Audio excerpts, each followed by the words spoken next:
Shallallahu Alaihi Wasallam. Terus ada lagi ayat umum yang akhirnya jadi judul umum. Misalnya begini, kita tahu cerita Nabi Khidir, di antara ceritanya ada satu kampung itu pelit. Makanya orang pelit itu wajib didendami. Karena Nabi pun itu baik-baiknya orang. Kalau sama orang pelit tetap dendam. Karena buruk-buruknya orang itu orang pelit. Tahu kan alamatnya orang pelit? Qoribun minan nar, ya dekat-dekat neraka itu. Kalau al-bakhil qoribun minan nar, ba'idun minal jannah. Jadi kalau sama tanya alamatnya ya dekat-dekat neraka. Singkat cerita Nabi Musa dan Nabi Khidir itu kecapean sekali masuk satu kampung. Karena saking kecapean lapar minta kampung itu menyediakan makanan. Istatama itu mereka minta makan saking laparnya, saking karena di perjalanan yang melelahkan. Istatama ahla fa'abau ayyudayyifuhuma, tapi kampung situ kampung pelit. Sehingga semuanya tidak mau yang ngasih apa? Makan. Tapi pas mau keluar dari kampung ada tembok, ada kayak prasasti itu yang mau roboh. Yang mau apa? Roboh. Terus sama Nabi Khidir, tembok yang mau roboh ini ditata jadi baik lagi. Nabi Musa kata Nabi Musa, kok kurang pegawaian mau medit, pagri mbok urusi. Jadi makanya dendam sama orang meditnya agak sunat. Karena Nabi Musa juga marah sama Nabi Khidir. Orang kayak kampung kayak gitu pelit kok temboknya apa rusak kamu benahin gitu. Terus Nabi Khidir menjawab, wa amal jidaru fakana lulamaini yatimaini fil madinati wa kana tahtahu kanzul lahuma wa kana abuhuma sholihah. Begini loh, tembok ini adalah penyimpan harta. Penyimpan harta untuk anak yatim. Bapaknya dulu itu soleh. Artinya terus dibabkan oleh ulama. Babu ikrami sibyanil mu'minin. Bab kita memuliakan anak-anak orang soleh.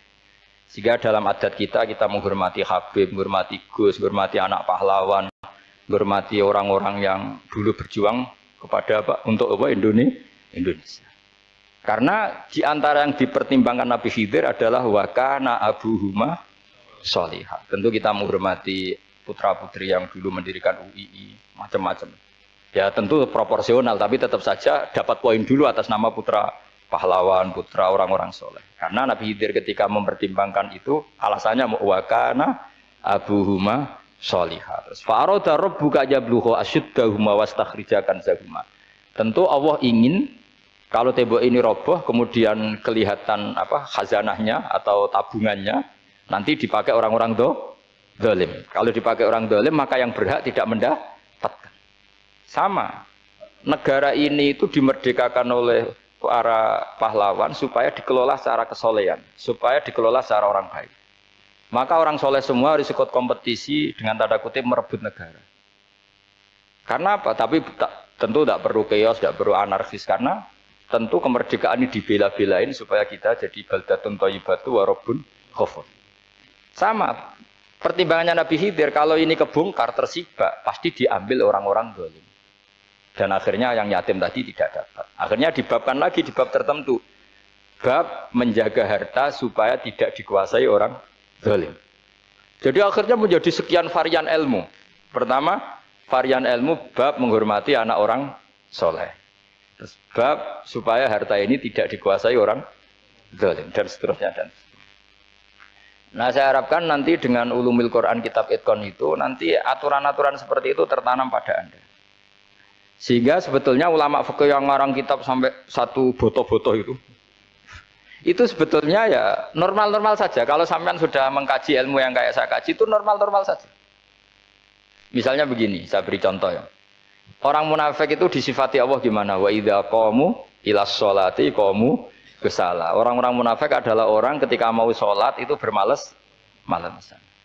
Terus kitab Fathul Mu'in atau Fathul Wahhab atau kitab semua kitab fikih bikin judul gini. Saya masih ingat takbirnya. Wa yusannu nasyatun li sholatin. Disunatkan kalau sholat itu ketok gumrigah, ketok semangat.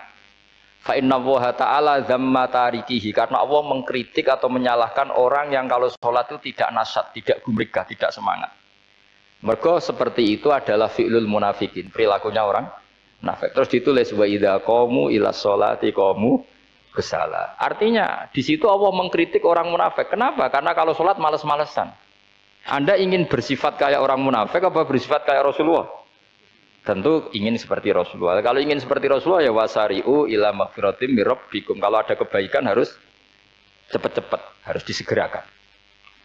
Nah, sehingga nanti babnya ya sudah tidak tentang orang munafik. Babnya begini, babul musaraah ilal khairat wa tarkil kasli. Bab bergesa-gesa atau bergegas dalam kebaikan dan meninggalkan malas. Jadi tidak lagi tentang sholat, tapi tentang kebaikan apa saja. Jadi kalau kamu punya hutang bisa nyaur jam 7, nyaur jam 9 pasti disalahkan Allah. Karena bisa saja dalam 2 jam ini kita mati. Paham ya? Begitu juga kalau kita sholat bisa awalal waktu, kenapa tidak awalal waktu? Meskipun akhir waktu ya dibolehkan. Itu ya tadi babnya ya tentang wa idza qamu orang munafik itu ya seperti itu. Akhirnya apa? Ayat ini turun tentang orang munafik tapi pemaknaannya umum.